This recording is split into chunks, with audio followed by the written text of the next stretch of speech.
everybody. Welcome back to Nelly's Fishing Podcast. I got a really special episode for you guys. Before we get this episode started, as always, I want to give a quick shout out to some sponsors and companies that work with me. First of all, YOLO Tech, always keep recording. Barica, all your kayak mounting solutions and weapons of bass destructions. Some of the best jigs, in my opinion, made in Canada. If you want to check them out, go to weapons of bass destruction lures.ca. Use Nelly10 at checkout for a 10% discount. Today I have a good friend with me, guest on the podcast, Tim Zado. Did I say that right, Tim? You got it. Yep. So Tim, I'm gonna let you do your introduction, but Tim pretty much reached out to me asking about questions on joining the kayak groups and joining kayak fishing. But you've pretty much been fishing your whole life, right, Tim? Yeah, I have. I've been fishing. Oh, this is my 50th year right now, coming up on my 50th birthday. And I think I've been fishing ever since I was old enough to stand up and have a fishing rod in my hand. You bet. That's pretty admirable to me. An interesting fact that I tell people about myself is that I didn't really have the outdoorsy, I want to say outdoorsy parents growing up. So I never discovered fishing or camping until I got older and did it on myself. So actually, I've only been fishing for, I think this is my 8th or 7th year fishing. But once I discovered it, I got super addicted, and I mean like reading magazines, checking YouTube videos, and just following a whole bunch of people about fishing, getting all the education that I can. And then I discovered kayak fishing, and we're here now, right? Yeah, you betcha. Yeah, well, I guess I have been fishing for a few years longer than yourself, but when it comes to kayak fishing, I'm pretty much a rookie. So that's why I reached out to you. I discovered your YouTube channel and your podcast over the winter, and joined a couple of kayak clubs. And yeah, I just really enjoyed what you were doing with your podcast and with YouTube. And I thought it'd be cool to chat with you and get some advice for hitting my first serious year, I guess, of kayak fishing and kayak tournament fishing, and just to kind of get your thoughts and some tips, I guess, to get me started in the right direction. That's awesome. Thanks for reaching out.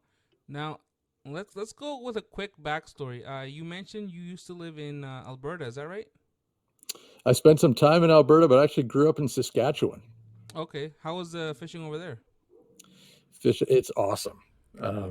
Southern Saskatchewan, for probably a number of your viewers are from Ontario. You think of Saskatchewan being wheat fields and flat land and not too many lakes, but Saskatchewan's it's a huge province. The southern part of the province has some reservoirs and some nice lake fishing, but you get up north about a 5-hour drive from where I grew up in Regina, and you get some beautiful, beautiful lakes.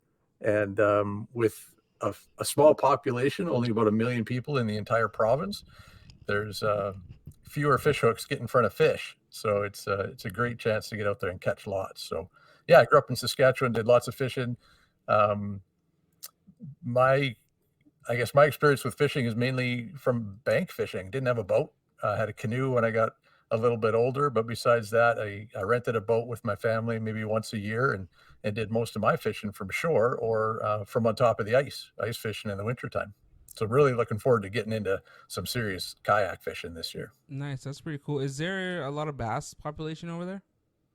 Well, when I was growing up, there was one lake in Saskatchewan that had any bass. It was a reservoir in the southern part of the province that had a coal electricity plant on it. So it released some warm water into the lake, and I guess it kept the water warm enough for the bass, and they'd stocked it with largemouth. So there was that one lake, and I guess I think there's maybe a couple others that might have some smallmouth in it, but I never did find those lakes myself. So one lake in the whole province that I know of. Wow. That's I guess eventually it's gonna start spreading, right? Because then you get the cases where birds pick up bass and then they drop them in waters and other water bodies, and they start reproducing like that, right? Yeah, that could be. Yeah. So Saskatchewan, well known for its walleye, pike, perch. There's some great stocked lakes with rainbows, and there's, I think, certainly a Canadian record. I don't know if it's a world record. Rainbow trout is caught out of Lake Diefenbaker, one of our kind of famous big reservoirs out there. So, yeah, it's a province that has I guess wall to wall to wall to wall. If you look at all four corners of the Nice. province, nothing but great fishing everywhere. I remember once watching a video on YouTube. I wish I remember the channel's name, but they did a flying fish somewhere in Saskatchewan, and they went for pike fishing. And the pike fishing was so crazy. They were catching the smaller pikes were like in the 25, 30 inch area, but then they had bigger pike come up behind them and try to eat the smaller pike. And top water blow ups. It was crazy. I remember one guy was he took a seat and he said, "You know what? I'm tired of fishing. If they're not over 40 inches, I'm not interested." I'm like, wow. It was pretty cool to see. So I haven't had experience with a lake full of pike like that yet. So that'd be something cool to do. Oh yeah, it's crazy. When I was growing up, we would always travel to northern Saskatchewan once a summer, and that's when we'd rent our boat from a lodge and go out and fish for 3 or 4 days in a row. And um, we were we'd always fish, as probably a lot of folks do, casting for or having competition for first, biggest, and most, and keep track of all the fish. And you'd always have to, no matter what time of day it was, wherever you'd stop, you'd have to say, "Okay, everybody, one, two, three," and then everybody cast at the same time because somebody's catching a fish worth a loonie on that very first cast every single time. So That is that so cool. that hot of fishing. So when did you make the move over to Ontario? Yeah, I came out here in late 2010, so I've been here for quite some time now. And yeah, started getting into some Ontario fishing, and I guess mainly ice fishing for the most part in the wintertime. And then a couple of years back, I got my first kayak, a little paddle kayak, and it was great to get out and paddle around a little bit. And joined one of the bass clubs here where I'm from. I live in Barrie, so great bass fishing club here. I joined that a few years back. Got a chance to meet a few guys and hop in their boats every once in a while. And yeah, it's been a great move to Ontario. So many great lakes in this province. So many great places to go and fish. Which bass club did you join? The Barrie Bassmasters? That's when I first joined, was the Barrie Bassmasters, and then this winter joined the Ontario Kayak Bassmasters as well. So expanding a little bit into that. And yeah, the Barrie Bassmasters, a great group, lots of guys. I think we're over 55 members Nice. this year, and of course, fish that as a non-boater. So I'd hop in with somebody who has a beautiful bass boat and spend the day with them and learn from them. And it's been great meeting some great guys and learning about catching a fish that I really didn't know much about until I came out here to Ontario. Okay, so let me ask you this. I've never joined. Well, I'm part of the Ontario Kayak Bassmasters, but I never joined the Border Bassmaster clubs, right? And it's something that's been sitting in the back of my head. Maybe I should join as a non-boater. How does the whole non-boater thing work? Well, I guess I'll keep the explanation a little bit shorter, but yeah, you'd sign up as a non-boater, and then we have our monthly meetings. And for the events that are coming up in the next month, the previous month, you would get drawn with your boaters. So if there's tournaments coming up in July, the June meeting, you'd get drawn to fish with your July partner. So just get a random person drawn out of a hat, and then you'd kind of do some texting back and forth or calling back and forth to see what the plan is for the day. You'd hop into their boat that morning, Wait 1 second. and yeah, That dog's barking. He's a golden retriever. He doesn't bark much, but it's only when somebody knocks on the door he gets all crazy. beautiful dogs, those Yeah, Goldens. he's amazing. Yeah. Sorry for the interruption. So you were saying you keep in contact with your boater. Yeah, so you get signed up with your boater, and then you kind of work out a plan for the day. Then the morning of, you either drive up with your boater if you happen to be kind of from the same area, or you'd meet him at the lake and hop into the boat that morning, and then spend the day on the lake. The boaters, they're fishing in their own contest with our club anyway. They're fishing in their own contest against the other boaters, and the non-boaters are all fishing against the other non-boaters. Um, of course, you'd have your different lake limits depending on where you're at, and bring in your catch at the end of the day, the live well, and weigh them up. And I know with kayak fishing, I guess you measure for the contest to see the length, but we do weight with the boaters, and then you'd compare yourself to the others and see how you did. Okay, that's pretty cool. Is there ever the time where there's more non-boaters than boaters, or the other way around? It does sometimes happen, and If it's too many boaters, then that's okay, because what would happen is you'd get some volunteers of the boaters that would just say, okay, I'll just leave my boat at the, leave my boat at home. I'll fish as a non-boater. But the odd time you do get a few extra non-boaters that are looking for boaters. And, um, with my experience the past 4 or 5 years, it's worked out pretty good, where if we're a little bit short, an email will go out to the club, and then some boaters that maybe hadn't planned on fishing would sign up and get out there, just so that non-boater is not sitting at the dock hoping to fish, but he couldn't get out. But the odd time, if you get too many non-boaters signed up and not enough boaters, then yeah, you could be the odd man out. Okay. So the good news that in a kayak, we don't run into that. Right, that's right. Everybody You has gotta a move. boat. So what was your first kayak? The first one you bought? Yeah, it's been a great boat for me so far. It was a Das King Pro Angler, I think it was called. Had it for 2 or 3 years now, a little 10-footer, and it was really good. But the more I guess I'm learning about kayak fishing, and the more I'm watching YouTube videos like yourselves and guys pedaling around, and it just seems a little bit nicer to be able to pedal and hands free and cast. And so that's what I ended up just ordering a little while ago, and hopefully we'll pick it up soon as my pedal kayak. And then yeah, I think it'll be a game changer, just being able to pedal around and cast hands free as opposed to fighting with the paddle all the time. At Yeah, least that's my hope anyway. it makes a huge difference. I I love it. Your new one is what? You got an Old Town, right? Yes, I have an Old Town Sportsman 120 PDL coming up, and yeah, I think next week I'll go pick it up. And that's actually one of the things I wanted to ask you about when we get to that, is some of the things I should be, some of the toys, I guess, or some of the extras I should be thinking about while I'm picking up the kayak, to make sure that um, I'm getting the right stuff. All right, so let's hop to it then. So, the whole reason why we met up with Tim to do this podcast is because you had questions about getting started into kayak fishing. I kind of made an episode talking about it. I hope it helped. If I think that was my episode 2, actually, getting started into kayak fishing.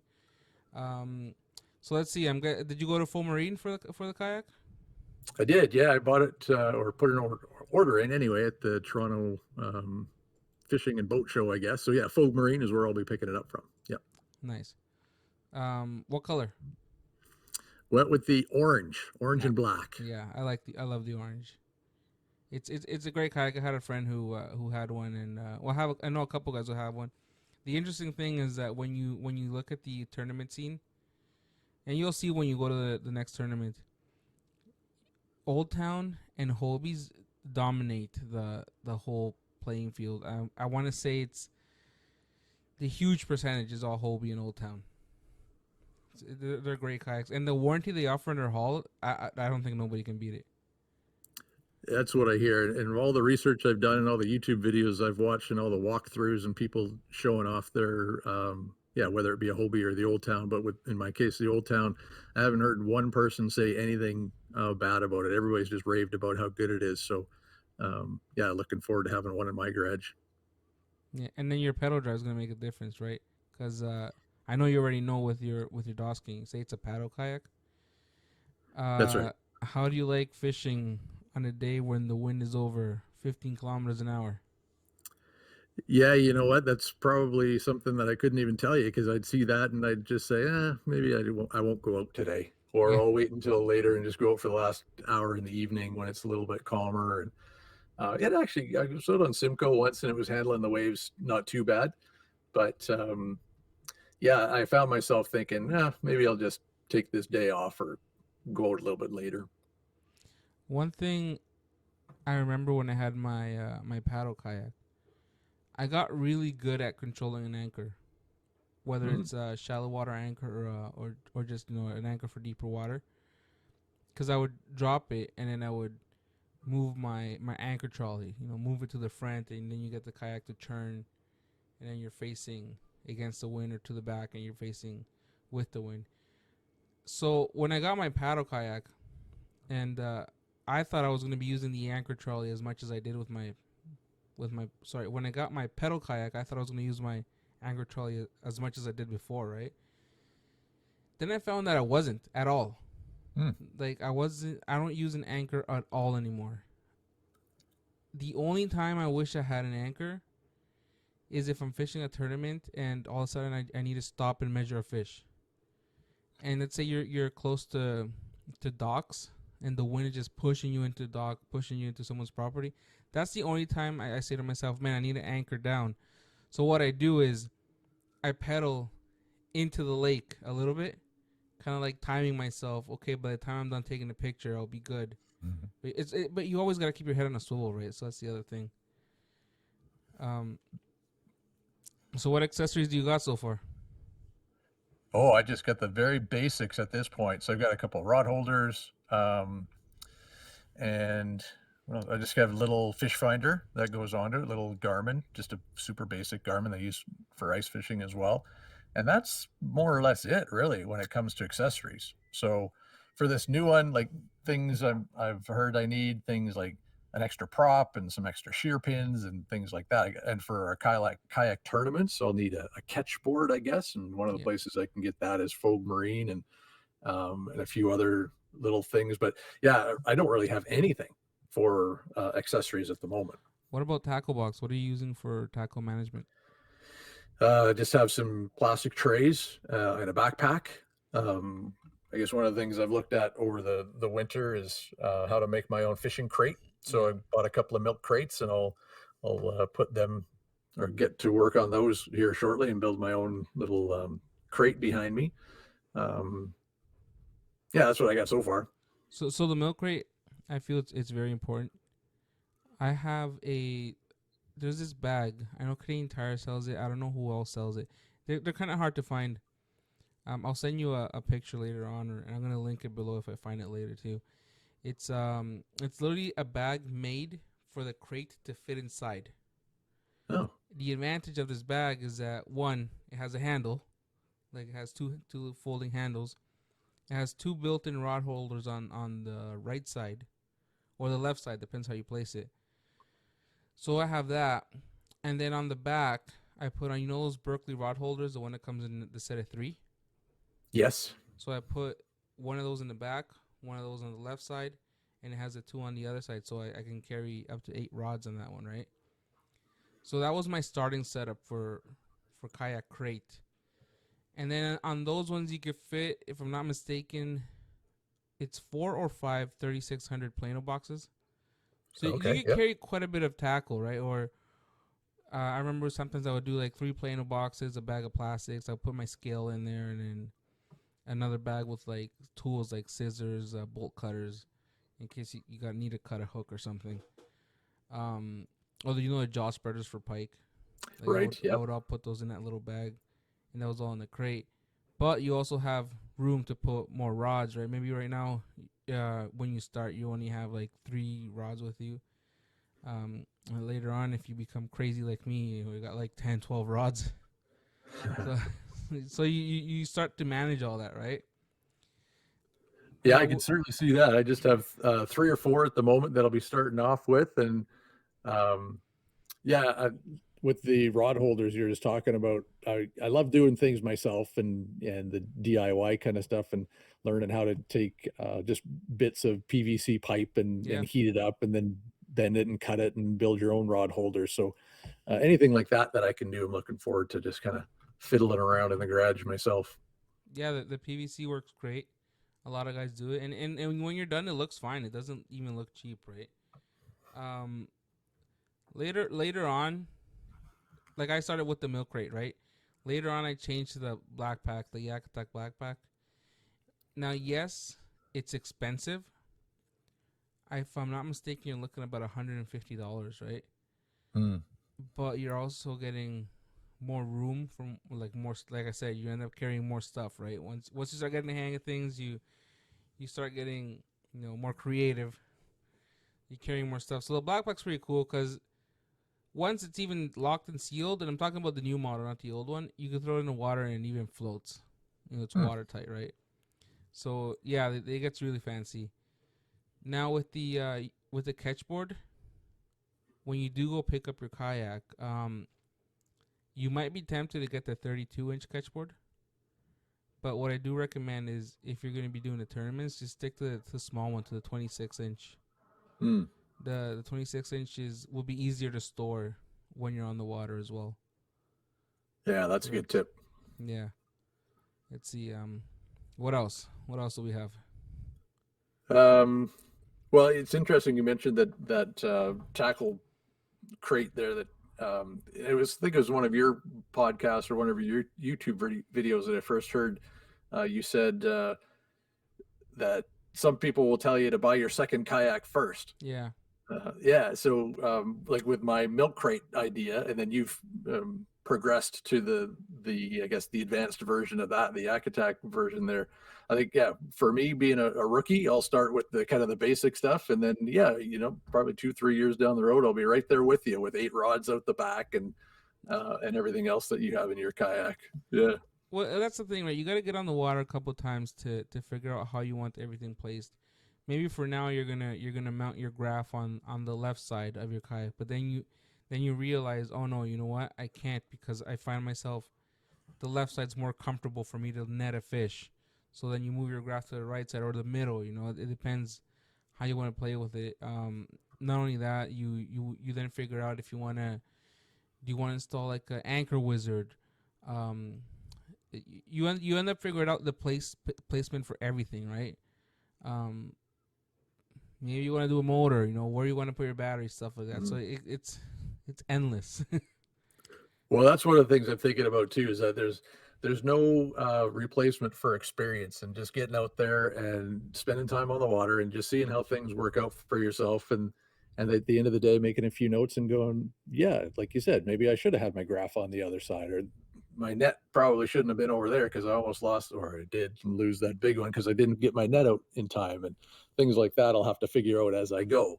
But then the more that I get to learn in advance by watching YouTube videos like yours and others, then I feel like I'll be a little bit more prepared once I do get out there.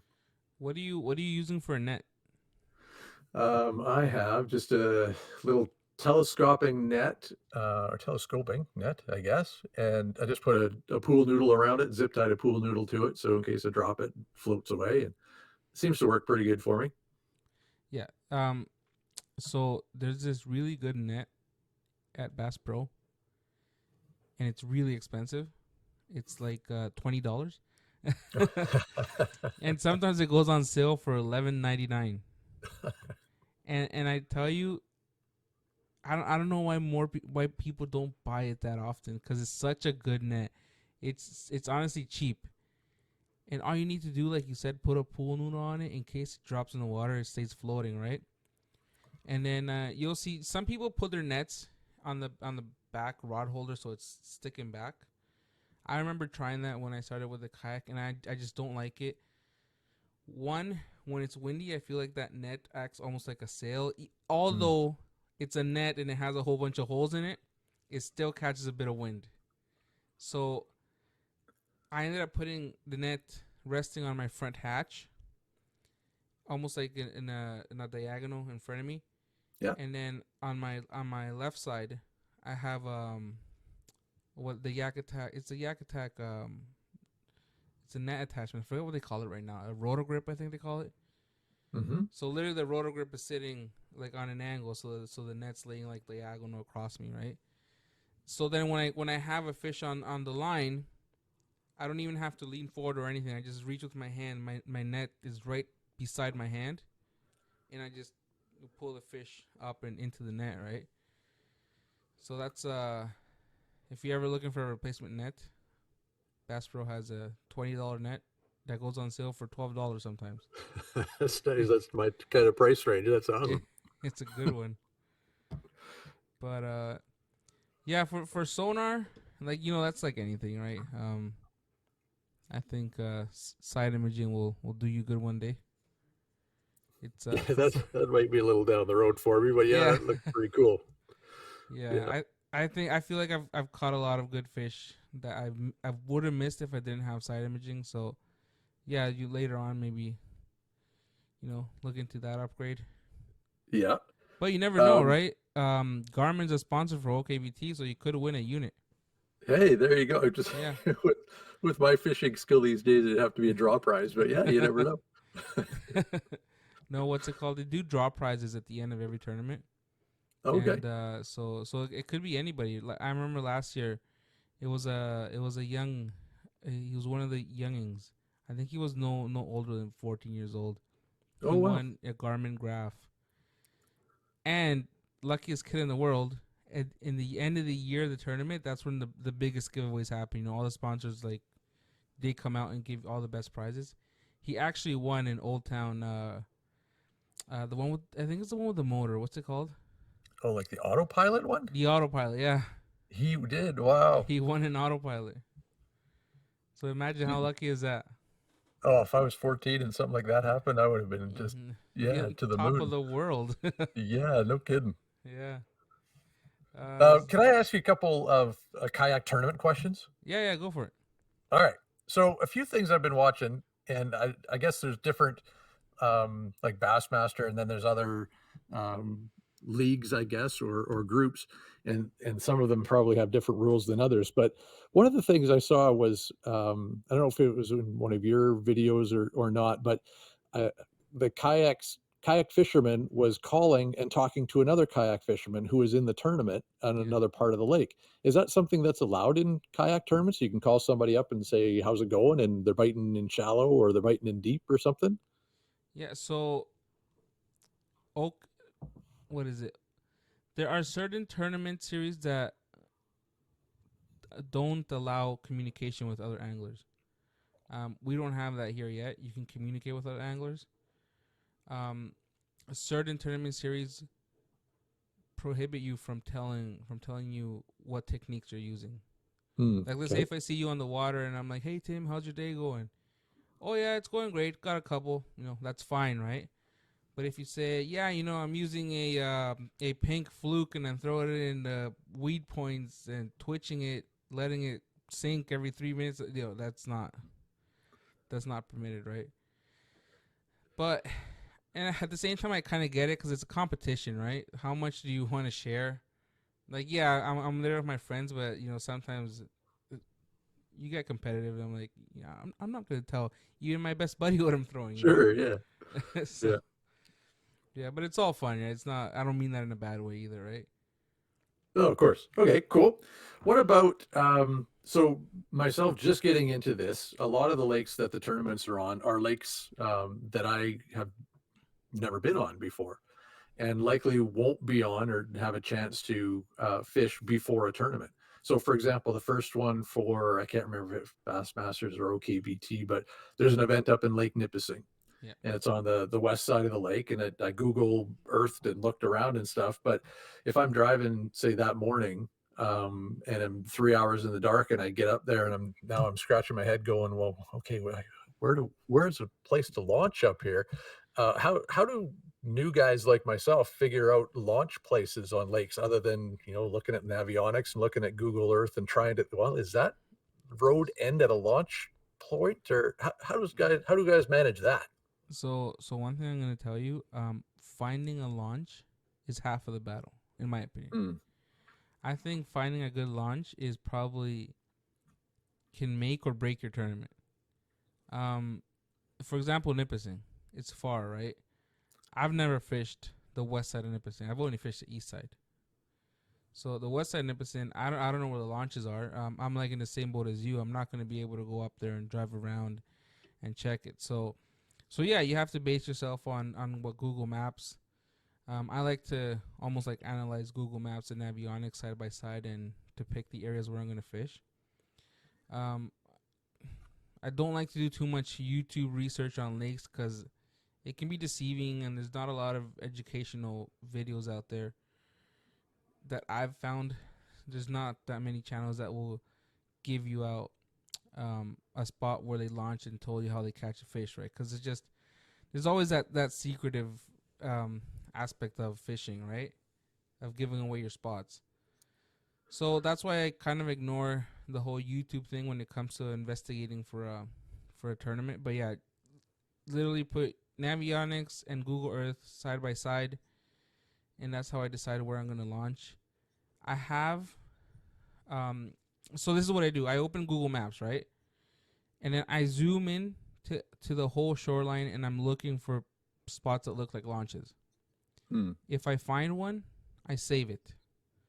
I mark it on Google and I save it into let's say my little folder that I named Kayak Launches. Once I have it saved, then I could see it all marked out on my map, and then I pick where I want to go fishing. Now I have been in this. It's happened to me before, where I get there and it's private property. Right. So now it's like, okay, so let me pull up my map and let me see what's the closest one from here where I can launch. So yeah, it's a little stressful, especially when you've never been on the lake. But it's been I want how can I say this? The amount of times it's backfired on me versus the amount of times it's worked, it's worked more than backfired on me, right? I can only think of 2, 3 occasions where I showed up to the lake and one was private property, another one they were charging $50 to launch, and then on another occasion, it looked like an end of the road but was full of trees and roots and weeds. So I decided to back up my car and then I drove into a ditch. I was 2 hours late to the tournament that day. I think I saw your video on that one. Yeah. So yeah. So are launch points to kayak fishermen kind of like what waypoints would be to bass boat guys? So if you're ripping around a lake and you'd never share your waypoint, so do kayak guys kind of hold their launch points pretty tight like that? see, that's a good question. I think you can say that. Yeah, I want to say yes. There has been occasions where people ask me, "Where are you gonna launch for the tournament?" And I don't reply because at the same time they're like, "Okay, that's the spot I want to fish for the tournament." So like, I don't really want to share too much, right? So yeah, I guess you could say that. Um, Now obviously, if you're familiar with the lake, then you probably have your own waypoints already, right? Sure. But yeah, that's a good question. Okay. And then how do you take a picture of a fish without it flopping back into the lake before? And maybe have you ever tried to take a picture of a fish and have it flop back into the lake before you've snapped that picture? Have you ever lost one and not? Yeah, you have. Oh Hey? yeah, oh yeah. Yeah. Smallmouth, they're psycho. Smallmouth are just the worst. The fish for largies, if largies are no problem. Largies, I find, for the most part, they stay still. You know, they're relaxed and chill. You'll get a little slap of the tail every now and then, but they stay calm. With smallmouth, the method I find that works with me, after I net the fish, I put the handle of the net like under my legs, between my seat and my legs, and I let the net just sit in the water. So the fish is, I call it my live well. I'm gonna put the fish in my live well. I just say it for fun, right? Yep. So I let it chill there in my live well while I clear out the deck of the kayak. So I may be wrong, but I feel like while I'm clearing the deck of the kayak, the fish is like relaxing, catching his breath, because it just fought, right? It just fought. Someone's trying to kidnap him from his home in a certain way, right? So it just catches breath, relax a little bit. Once I'm done clearing the deck of the kayak, cause sometimes you'll have 3-4 rods and you have a mess. You have lures everywhere and stuff floating around. So once I'm done doing that, I'll get him out of the net, put the board on the floor of the kayak, and measure him. I also do a thing where I put the net almost in front of the measuring board. Like, let's say I have the measuring board on the ground, I put the net in front of it. So if he jumps, he lands in the net, right? I did have an occasion where he missed the net by like an inch and landed in the water. It's part of the game, right? It's heartbreaking, especially when that fish could have cost you a good position in the tournament. Sounds like a golfer just lipping out a short putt or something like that. You just know, if it just would have went in the hole, I would have won so much more money or something like that. Exactly. Yeah. I try not to stress out the fish too much. While I told you I was clearing my deck of the kayak, while I'm doing that, I also pull out my phone. I keep my phone in my life jacket in the pocket right here in my chest. I pull out the phone. I put my camera on. And then I just kind of rest the phone in my pocket without taking the camera off, so my camera is ready to go, right? At that point, I take the fish, put it on the board, my camera's already on, so I just got to do a quick snap of the picture, right? Yeah, it doesn't always work, but it's been the method that's been working for me so far.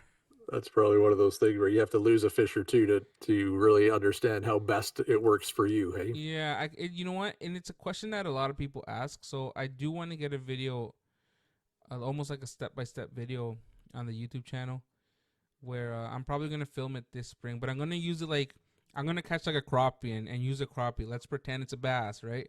Hmm. And then yeah, and I think that would help people to get an idea of how to measure a bass for a tournament.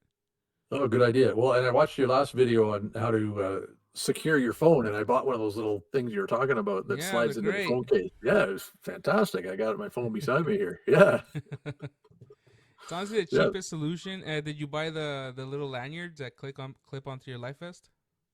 Well, no, I had a bunch of lanyards myself already, so I didn't buy any lanyards. But yeah, it came with a little 2-pack for whatever, 10 or 11 bucks or something like that. It Yeah, was it's fantastic. super cheap. And like I said, let's say once I renew my phone, I keep it in my drawer with my fishing stuff. I just go grab it again. And what you're spending $10, $11 every 3 years. It's not even every 3 years. It's not a bad deal. Yeah, that was a good tip. Um, you mentioned you were tapping at your life jacket there. And in your videos, I think you on your life jacket you have a knife. Yes. Is it velcroed there or it's strapped on or whatever it happens to be? So is that a good idea? That's a safety feature, I suppose, because everything's got lanyards or strapped into your kayak if you somehow flip, and all these lines are attached to your rods and then get wrapped around. I assume that's what that knife is for. Exactly. So, what kind of life vest do you have? I have just an old Bass Pro life vest, and that's something that I'm probably going to be upgrading this year as well. Is it one of those inflatable ones or is it a paddling life jacket? It's not an inflatable one. Okay, so a lot of the life vests, I don't know if you noticed, they have this little like rubber square, almost like in the chest area, and the square has the inserts on all the sides. So these knives come with a clip, almost like the old school cell phone clips that clip onto your belt. Oh yeah, yeah, So it's yeah. it's similar to that, but it's very tight fit and it just clips onto your life vest. So then the knife is on there. Some of them have a safety clip. Mine is just like a pressure clip, so it just pushes in. Dull point, so you don't stab yourself. Right. But they're also super sharp, so in case, let's say, you fall and your leg gets wrapped up in fishing line or in rope or whatever, right? So then you could Hmm. cut the rope or line right away. Have you ever found yourself in that situation? Have you ever flipped? No, like I haven't flipped. I flipped on purpose. I have taken my Hmm. kayak out on the lake and flipped it on purpose and practice getting back on and flipping it back over. It's not easy. It's a lot harder than what it looks, but yeah. No, I haven't flipped. Like, I haven't flipped by accident or anything, right? Knock on wood, and keep Uh, going. yeah, well, I wish I could say the same.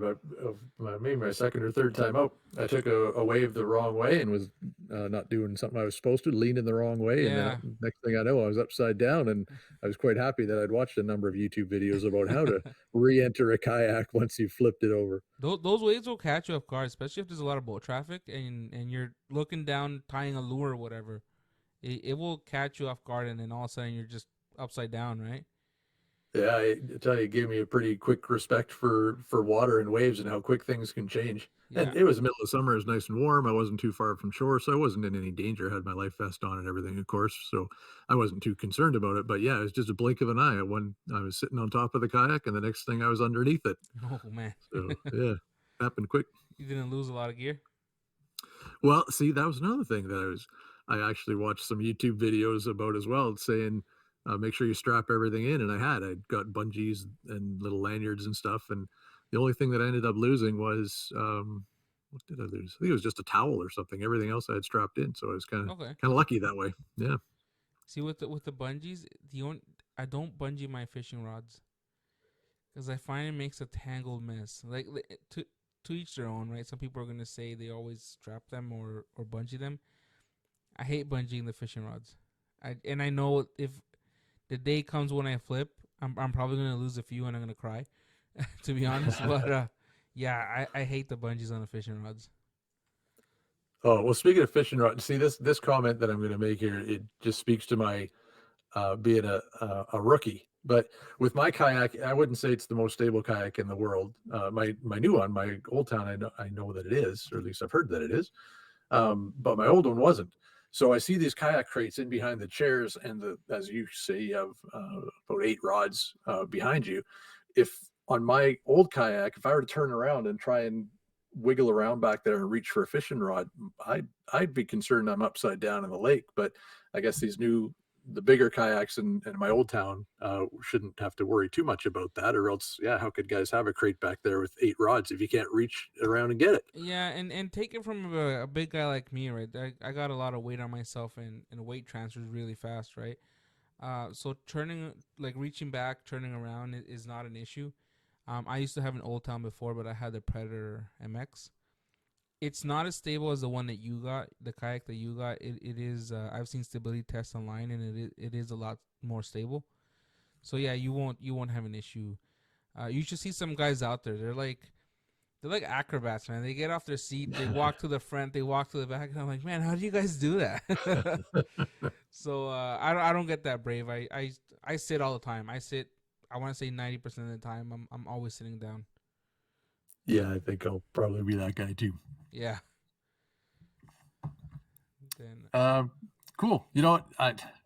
I don't know how long you're planning on chatting with me tonight, but Nelly, I think you and I could have a series of these. I could just throw questions at you for hours and hours yeah. on end. But Well, I got um, time if you want to keep on going. I got no rush. But yeah, uh, we should do we should catch up later on and see how your season's going and all that. Maybe after the first tournament, right? yeah, that'd be fun. Yeah, Yeah. I'd love to do that. Yeah. Yeah. I can't think of. Well, actually, I do have. I shouldn't say. I was going to say I can't think of anything else, but I do have one more I should ask you tonight. Before we say goodbye here. But so I'm going down from Barrie to Toronto to pick up my kayak, and my smaller one I throw it on the top of my SUV, no problem at all. But the new kayak is going to be 2 feet longer, and it's going to be that much heavier. And you're a young, strong guy. I'm an old guy with a bad back. Um, should I be thinking about looking into some sort of a trailer, maybe, since it's a bigger kayak? And like when I pick it up, I'll just put it on top of the SUV and test it out and see. But should I be looking at a trailer and save my back, or should I be trying to figure out a better way of getting it on top of my SUV? What do you think's the best one The there? the trailer is a good option. I probably would have done a trailer if I had room to store it, to be honest, because my kayak is actually really heavy. Um, I actually have a knee injury that I just went through knee surgery a couple months ago. So picking up the kayak last summer when my knee injury was fresh was really hard. But there is a method that works really good when you're rooftopping. You said you had an SUV, right? Yes, What kind is it? Really high? it's a Santa Fe, so it's not as high as some, but it's yeah, it's high enough. Okay, so there's two ways that you can go with rooftopping. Right now, what do you do? Do you lift the whole kayak above your head? No, I couldn't possibly So do you that. you go So you do on stages. You like let it rest on the back of the car, and then you go to the back, lift up, and push. yeah, I've saw a few videos of how to do it. It seems to work fairly well. I go to the side actually and Yeah. put the nose of the kayak up on the side after putting some padding up there, and I slide it up from the side, and then I just turn it lengthwise of the car, and it seems to work okay. But at the end of the day, and again, my old bad back, the last thing that I really want to do is look at the car and go, oh, now I got to get this on top of the roof of the car again. No, I know exactly what you mean. You also got to think about that. When you take the pedal drive out, the kayak is going to be a lot lighter. But I was also going to mention that how you rooftopped it, how you went to the side of your vehicle and then lifted it up, right? That is probably the easiest way to do it with an SUV. Hmm. If you do end up getting a trailer, yeah, that's great. I think it's a good solution. There's only two downsides I feel with the trailer. One is storage, but if you have room to store it, then that's not a problem. The other one is depending where you go fishing, parking might be a little tighter. Hmm.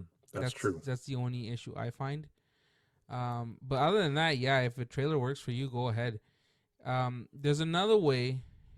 If you buy, have you seen those trailer hitch extenders? Yes, I've seen those for like pickup trucks, but I didn't realize that's something I could think about for an SUV. So some of them have an option where instead of laying it flat against your trailer hitch, you kind of like, let me see it in the camera. You kind of leave the trailer hitch extender sitting on a more than a 45-degree angle, like almost like a, let's call it a 90, 40. Let's call it like a 70-degree angle. No, maybe, Mm-hmm. but you know what I mean, right? Yeah. Let's call it a 45-degree angle for now, right? So now instead of resting your kayak on the side of your vehicle or on the back, you're resting it on that extender. Right? And some of them you could even buy like rollers for it, or put up carpet or a towel, and then that makes it a little easier to push the kayak up, right? That's also another option for SUVs or people that there's people that rooftop their kayaks on their pickup trucks, right? Mm. That's one of the options too. Okay. Well, yeah, I think it's one of those, like I said earlier, I just got to get out and try it and see what works, and yeah, see if I can get it up there okay onto the roof myself. And if I find that yeah, maybe not, then yeah, then I'll kind of look at that trailer route. Yeah. But I see what you're saying, that the flexibility of just being able to throw it up on your car and away you go would be so much better than having to drag a trailer around, I guess, to some Yeah, places. I've seen it firsthand where we showed up to a ramp with a few friends and then they have to, let's say, park their car far because they don't fit in the launch that we're staying at, right? Or Mm. even for something simple like, we get off the water, let's go grab a bite to eat. They can't park their car in the parking lot of the restaurant because or the diner because the parking lot's so small. So that's when I find your rooftop is convenient. That's a good point. Yeah. Yep. Oh, hey, speaking of that, if sorry, I just thought of another question. I gotta Yeah, ask you no worries, before I no let worries. you go. So if you go to, say, it's a 2-day event, or it's an event where you go to a tournament and you go, maybe you're staying at a hotel or camping or wherever it happens to be. Let's say it's a hotel, and you spend the night before, and your kayak is, I assume, on top of your vehicle. How do you make sure that 2 o'clock in the morning that kayak doesn't go for a little ride in the back of somebody else's vehicle, and you wake up in the morning and you don't have your kayak? Are there certain ways and certain things that you can do to secure your kayak and like lock it, for lack of a better word, on top of your vehicle? So that's probably one of the things that make me the most nervous about going out and staying overnight somewhere. I run those bicycle, uh, like a bicycle lock, but the Mm-hmm. ones that are made of those, I think they're called braided wire. So I run it through the scupper hole and then around the roof rack, and then I lock it in place. So Okay. that's how I lock my kayak. I know who is it? I think Yak Attack makes it, or no, Rail Blaze I think makes it. They make straps that have wire running in between the straps, and then you can lock it on the other end. So yes, it will. If someone wants to steal it, like if someone wants to steal something, they'll get to it regardless, Yeah. right? But at least it will slow them down, or it might deter some people if they see a lock on it, right? So that's the other solution. Now, if you have a trailer, you probably have more room to put a lock around the whole trailer, not like in my case, I can only put the lock around the roof rack, right? Right. Yeah. So those are the two options. Some guys buy the locking straps. Me myself, I got the bicycle lock around the scupper hole and around the roof rack. Huh. Okay. Well, I guess, what's that old adage, that a lock only keeps away the honest people? Yeah, So, that's what they say, yeah, right? So we'll see. yeah. I haven't heard of anything. I haven't heard of anyone getting their kayak stolen so far. So Well, that's good. it's a good thing. Yeah. So, are you planning to go to Nipissing? Well, Yeah, I'm planning on it. The one thing that kind of has me scratching my head a little bit is I won't be able to go up the night before, so I'll be driving from Barrie, which is a pretty good hike. Yeah.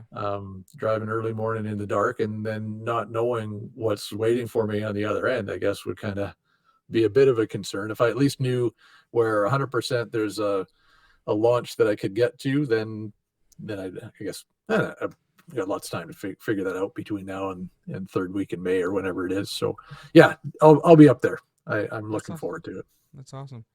And what's after Nipissing? I think we have Simcoe, if I'm not mistaken. No, we have Balsam Lake with the OKBT, and then with Bass we have I believe Dalrymple the next day. Yeah, I got your YouTube people will be able to see the scribbles I got in front of me here, but your Nice. podcast people won't be able to see, of course, because they're not watching the screen. But yeah, I got it all written down and all the different things. Of course, I got a couple of young kids at home, and I'm gonna hopefully get to as many kayak tournaments as I can. But I got to balance it with camping and family stuff. And Of course, yeah. there's so many great opportunities though between the Bassmasters and the OKBT. There's kayak tournaments all summer long. It's amazing. Yeah, there's even the online tournaments. I don't know if you've heard of that format yet. Right. Yeah. I think it was you who were telling me a little bit more about what online means. Those are Yeah. some of the things I didn't even know up until just a few short weeks ago, what that actually meant. Yeah. So normally, just touching on it quickly, normally there depends what series runs it, right? They could be a month long, or they could be a weekend long, right? For example, Bassmasters was doing the long weekend challenges. So let's say Canada long weekend, the Canada Day long weekend, they were doing the challenge starts on the Friday evening, and it ends on Monday evening, right? So that was pretty cool. The only thing that I didn't do online tournaments was I didn't do the month long ones, mostly because like most of us work Monday to Friday, right? And a lot of people that were winning these tournaments are people that get a lot of time off, or you know, have the weekdays off, so that they're able to go to these lakes that a lot of us can't, right? So to me, it's just like, you know what, it's a little unfair to me. I don't have that much access to water. I can fish on a Saturday and that's it. Yeah. So so I was like, yeah, I'm just gonna sign up and end up in like 40th place because I couldn't go fishing.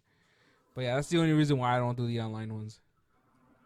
Yeah. Well, like you said, it's tough. You're working, and some guys can fish all 4 days of a extra long weekend or something like that, and maybe you can get out only one day. Well, they've got three Yeah, days of advantage on you, right? Yeah. exactly.